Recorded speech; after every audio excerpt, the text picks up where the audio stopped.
Dear students, let us start the discussion on the 31st March 2016 newspaper. The first article is related to the center-state relations in the context of Article 356. Now, the states need to maintain a good relationship with the center in our federal relationship. The major reasons here include their political cooperation is yielding rich dividends to the state. The Tamil Nadu is a typical example. By and large, the regional parties in Tamil Nadu try to be on the good side of the center. The reasons include it provides them an easy access to funds and also an undisturbed reign in the state. From the days of MGR and till the days of Jayalalitha today, the government, the regional party ruling at the state level is in good relations with the center.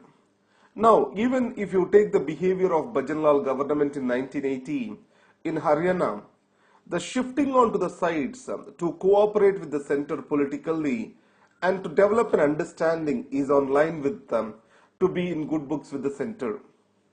Now, opposite to this, whenever the political regime changed in center, it also has got repercussion in the states. For example, in 1977, Janata government has come to power, and in 1980, Indira Gandhi has regained the power in the center. So, when Janata came to the power, it has dismissed all the Congress-ruled states, saying that they lost the confidence of the people. And in 1980, Indira Gandhi paid back to them. She also did the same by dismissing all the Janata-ruled governments. So in this case, before the Supreme Court, Rajasthan versus Union of India case, it held that the presidential prerogative of imposing Article 356 cannot be questioned. But later it went through the S.R. Bommai case. So in the S.R. Bommai case, Supreme Court gave clear guidelines on the use of Article 356. Now a new tact has been come up, that is encouraging certain defections in a party ruling at the state level and then making the party unstable, finally leading to imposition of the president's rule, saying that the party in the power lost the confidence of the house, the government of the day lost the confidence of the house. So here the speaker's role is coming into importance, where the party ruling at the state is taking the speaker's office into confidence to expel the members or to disqualify the members under the anti-defection law, and the center is imposing president's rule in the name of the horse trading, etc. That's what has happened in the Uttarakhand. So in this context, the latest demand is we shall bring in greater guidelines about the use of the anti-defection law to disqualify the MLAs, and also how the central government has to behave in the light of the S.R. Bommai case, where the conduct of the floor test has to be always the priority for the center before dismissing. This needs to be taken forward. Now, disrupting the disruptors. It is about the e-commerce business. Here understand three important points. One is there is a difference between the marketplace vendors, and the next is the e-commerce business that maintains the inventory. Now 100% FDI is allowed only in the marketplace e-commerce, not in inventory based e-commerce. Now the new rules say that from any vendor, an e-commerce entity cannot constitute a sale greater than 25% of its total sales. Third thing is, e-retailers cannot directly or indirectly influence the sale of prices of goods and services. Let's read these 3 points together. So, the marketplace e-commerce and inventory based e-commerce, a distinction exists now. It means the people such as Amazon, Flipkart, they cannot maintain their own inventories because already they have got 100% of FDI into this. The second is 25% has to be a maximum sale from each seller. So it means the present model, if you observe, Amazon has its own base or inventory base. So that is what is vendor is the cloud retail. And the next for Flipkart it is WS retail. So now these constitutes the majority of the sales for Amazon and Flipkart, around 50 to 60%.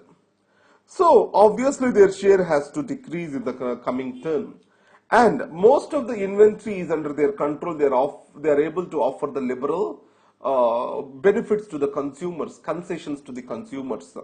So it means in the long run the offers are going to come down. So here competition and freedom on choosing the price, these are the two important principles to operate the best markets.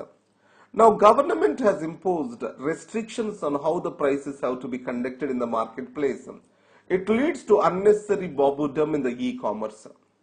And the second is the government expects $69 billion worth of market of e-commerce by 2020. So in this context, unnecessary conditions will drive away the investors from the e-commerce business of the country. And the second, the government shows inclination towards the interests of the brick and mortar shops.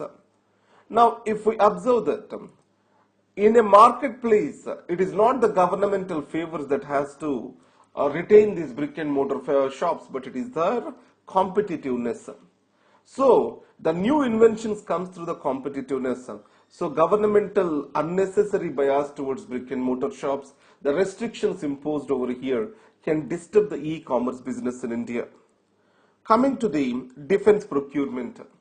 Now, in spite of allowing for FDI of 49% in defense, the total FDI that has come up in defense sector is not more than 0.8 million till date.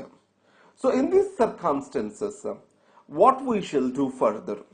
The FDI shall be increased to 100% so that the management control goes to the foreign entity, because no foreign sales or foreign defense producer wants just to give away the management control to a local partner. And the next is, all these defense products are very research intensive. Huge amount of money is spent in the research, so there has to be a strong notion of protection for the intellectual property rights.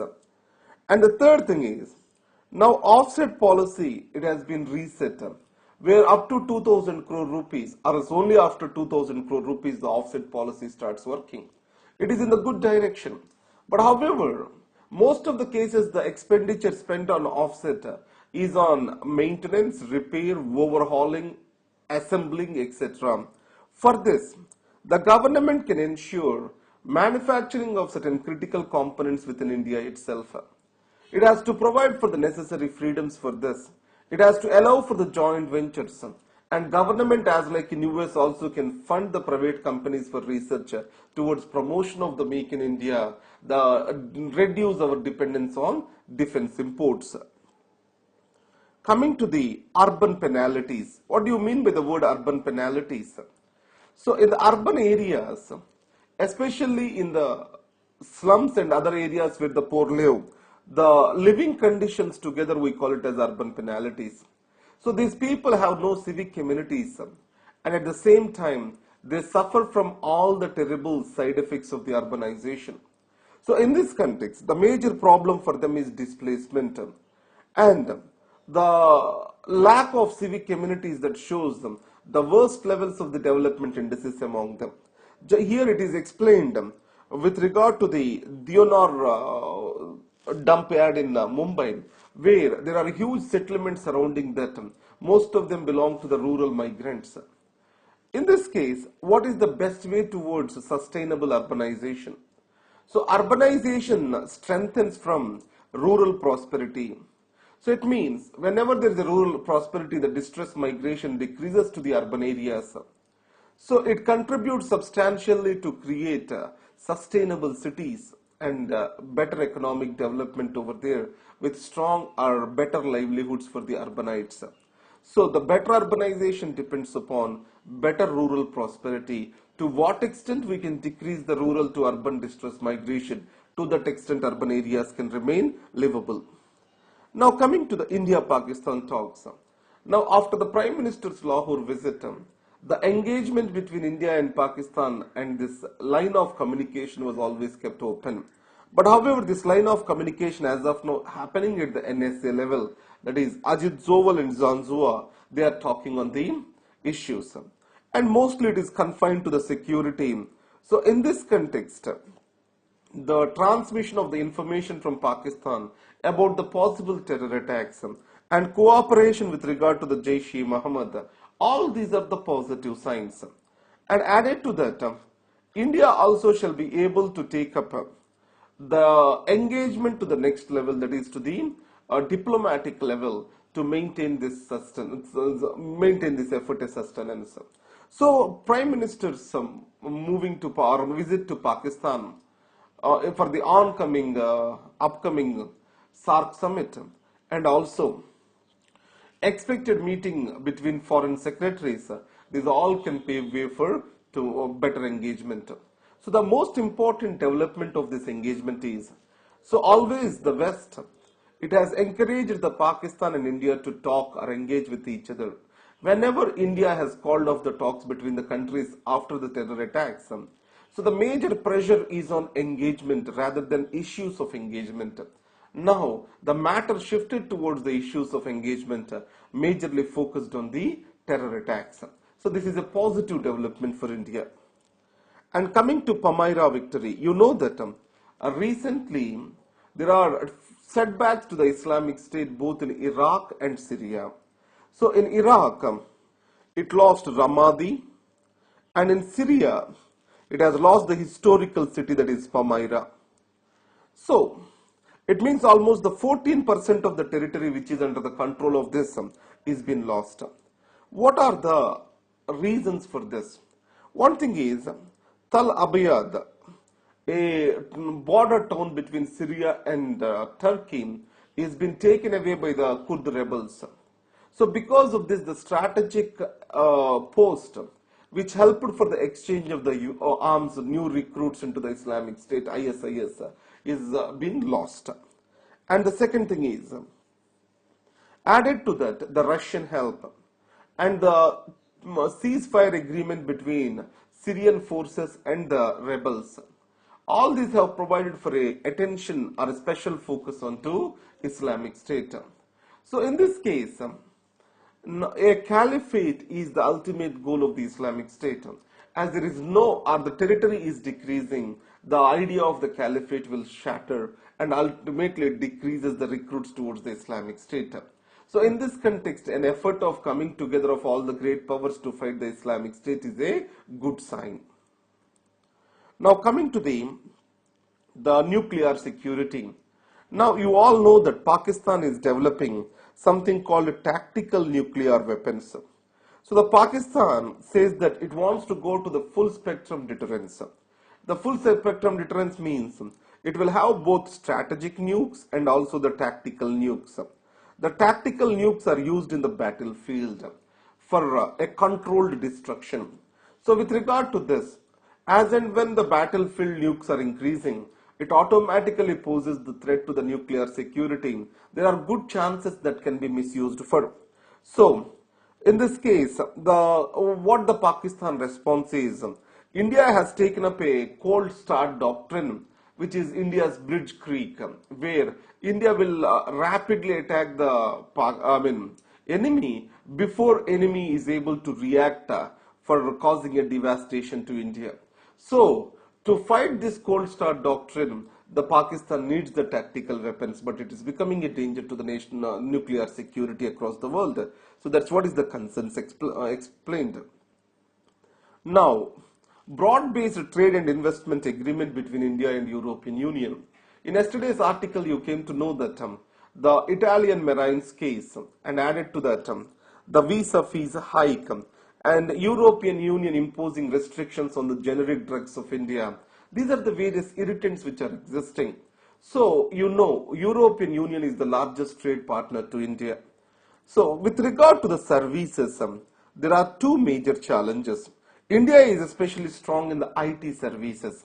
For IT services to be promoted, India shall have a data secure nation status.